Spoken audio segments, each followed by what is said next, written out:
Secrets of God's में मैं सिद्धार्थ ब्रह्मभट्ट आप सभी का एक बार फिर से स्वागत करता हूं।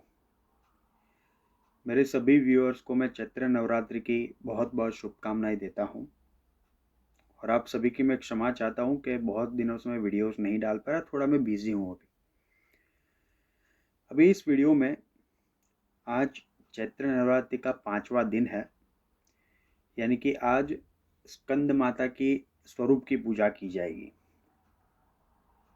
इस वीडियो में आपको ये बताऊंगा कि नवरात्रि की 9 देवियाँ कौन कौन सी है, उनका स्वरूप कैसा है और उनकी कथा क्या है। प्रयास करूंगा कि आपको 9 देवियाँ जो नवरात्रि के हैं उनके बारे में आपको सब कुछ बता पाऊँ। चैत्र नवरात्रि में उनके स्वरूप के बारे में सुनने से, उनकी महिमा के बारे में सुनने से भी पापों का विनाश होता है, ऐसा देवी पुराण में बताया गया है। तो वीडियो को अंत तक आप ज़रूर देखना और इंस्टाग्राम पे भी हमें फॉलो करें। देखिए, नवरात्रि की 9 विभूतियाँ हैं। पहली विभूति यानी कि पहले दिन की विभूति है शैलपुत्री। माता शैलपुत्री का अर्थ है कि जो शैल पर्वत पे विराजमान है। शैल का अर्थ पर्वत होता है और शैलपुत्री का अर्थ है कि जो पर्वतराज हिमावन की पुत्री है उनको शैलपुत्री कहा जाता है। उनकी सवारी वृषभ है और अपने एक हाथ में वो त्रिशूल धारण करती है, यानी कि दाएं हाथ में, और बाएं हाथ में वो कमल को धारण करती है। शास्त्रानुसार शैलपुत्री का रूप बहुत ही मनमोहक है। दूसरी माता की विभूति है दूसरे दिन की, वो है ब्रह्मचारिणी। ब्रह्मचारिणी माता दुर्गा यानी कि पार्वती की दूसरी विभूति है। एक बात आप ध्यान में रखें, ये माता की जितनी भी विभूति है वो माँ पार्वती के ही स्वरूप है। उनकी अलग अलग लीलाओं के अनुसार उनके स्वरूप बताए गए हैं। तो दूसरी विभूति है ब्रह्मचारिणी। जब माता पार्वती ने तपस्या की भगवान शिव को पति के स्वरूप में प्राप्त करने के लिए, तब से वो ब्रह्मचारिणी कहलाई। यानी कि ब्रह्मचारिणी माता वही है जो शिव के लिए तपस्या कर रही है। वो सफेद वस्त्र धारण करती है और एक हाथ में कमंडल और दूसरे हाथ में जपमाला को धारण करती है और उनकी कोई सवारी भी नहीं है। तीसरी विभूति है माता की माता चंद्रघंटा।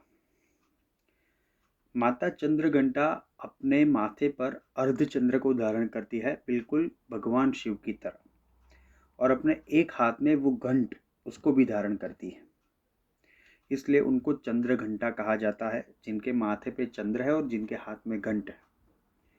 कहते हैं उनकी अष्टभुजा है और वो वाघ पर सवार होती है। चौथी माँ की विभूति है वो है कुष्मांडा। कुष्मांडा का अर्थ ये है जो अपने उदर में संपूर्ण ब्रह्मांड को समाये हुए है। उदर यानी कि पेट, जो अपने अंदर पूरे ब्रह्मांड को समाये हुए है, वो माता को कुष्मांडा कहते हैं और उनकी सवारी वाघ है।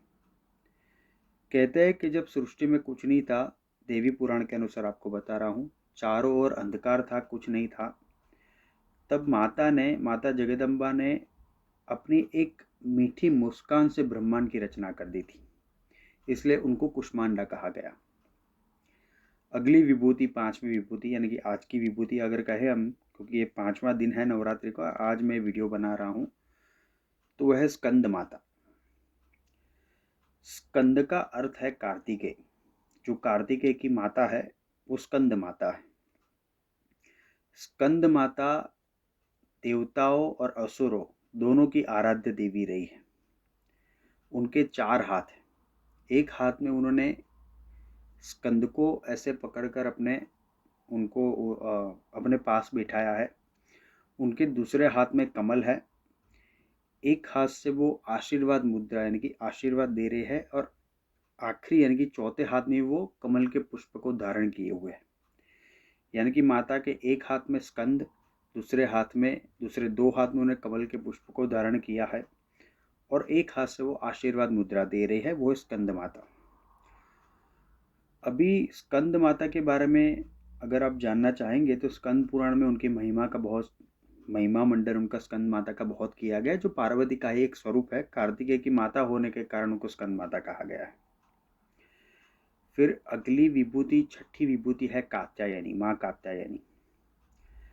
कात्यायन ऋषि के वहाँ जन्म लेने के कारण माता गौरी के इस स्वरूप को कात्यायनी कहा गया। इनको शास्त्र में षष्ठी देवी भी कहा गया है, जो ब्रह्मा की मानस पुत्री भी मानी गई है। कात्यायनी का ही ये स्वरूप था जिन्होंने महिषासुर का वध किया था और जो महिषासुर मर्दिनी कहे गए थे। इनकी सवारी सिंह है। सातवीं विभूति माता की है कालरात्रि, जो गधे पर सवार है। इस देवी की आराधना नकारात्मक शक्तियों को दूर करने के लिए की जाती है। तांत्रिक लोग कालरात्रि की उपासना विशिष्ट रूप से करते हैं, जो लोग रात्रि का अनुष्ठान करते हैं वगैरह। अगली विभूति है यानी कि आठवीं विभूति, जिसे कहते हैं महागौरी। गौरी का अर्थ है जिनका वर्ण गौर है, इसलिए उनको गौरी कहा जाता है और देवी का एक मुख्य रूप होने के कारण उनको महागौरी कहा जाता है। गौरी माँ को ही अन्नपूर्णा भी कहा जाता है और गौरी देवी कहते हैं हमेशा महागौरी भगवान शिव के साथ निवास करती है। अगली विद्या यानी कि नौवीं जो देवी की विभूति है वो है सिद्धिदात्री। सिद्धिदात्री कमल पे विराजमान होती है और उनको कमल नयनी लक्ष्मी का स्वरूप भी माना गया है। यही वो स्वरूप था माता का जब उन्होंने, जिसके कारण भगवान शिव अर्धनारीश्वर कहलाए थे, वो माता का सिद्धिदात्री ही स्वरूप था। इनकी आराधना तब की जाती है विद्वानों द्वारा जब वो किसी सिद्धि प्राप्त करने के लिए प्रयास करते हैं, इसलिए उनको सिद्धिदात्री कहा जाता है।